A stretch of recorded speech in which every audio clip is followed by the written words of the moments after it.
NASA का जो main मकसद है कि जो डिजिटल कंटेंट क्रिएटर इसलिए सिलेक्ट करते हैं कि जो world wide digital content creator हैं वो नासा का जो लॉन्च होगा ऑफिशियल उनको कैप्चर करके अपने सोशल मीडिया यूट्यूब इंस्टाग्राम या फेसबुक में शेयर कर सकें। तो इसमें जो मैंने पार्टिसिपेट किया था उनमें 35 लोग थे, अलग अलग कंट्रीज़ के थे। तो उसमें से एज़ा बलूचिस्तान का एक मैं ही था।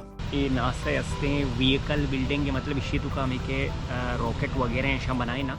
मेरा नाम चिराग बलूच है, मैं बेसिकली पश्चिमी बलूचिस्तान से हूँ। अभी मैं यूएस में हूँ और मेरा शोबा है फुल टाइम कंटेंट क्रिएटिंग। तो नासा में मतलब कि जितने भी न्यू लॉन्चेस होते हैं, फॉर एग्जांपल अभी जो उसका लेटेस्ट लॉन्च था साइकी मिशन के नाम से, तो नासा ने एक सैटेलाइट लॉन्च किया। वो मतलब कि एक एस्ट्रॉयड है, उसको साइकी कहते हैं। और नासा के जितने भी लेटेस्ट लॉन्च होंगे, फॉर एग्जांपल अगर नासा मार्स पे एक सैटेलाइट लॉन्च कर रहा हो या अगर चांद पे सैटेलाइट लॉन्च कर रहा हो, तो उसके बेस से नासा मतलब world wide digital content creator select करते हैं। डिजिटल कंटेंट क्रिएटर के लिए तो नासा अपने वेबसाइट में ऑफिशियल अनाउंसमेंट करता है कि वर्ल्ड वाइड जितने भी डिजिटल कंटेंट क्रिएटर हैं वो अप्लाई कर सकते हैं। उनमें अगर यूट्यूबर हो या जो इंस्टाग्रामर हो या कि टिकटॉकर, जो भी अप्लाई कर सकते हैं। तो उन्होंने around I think 35 people select किया अराउंड द वर्ल्ड। उनमें से आई थिंक 6000 एप्लीकेशन सबमिट हुए थे।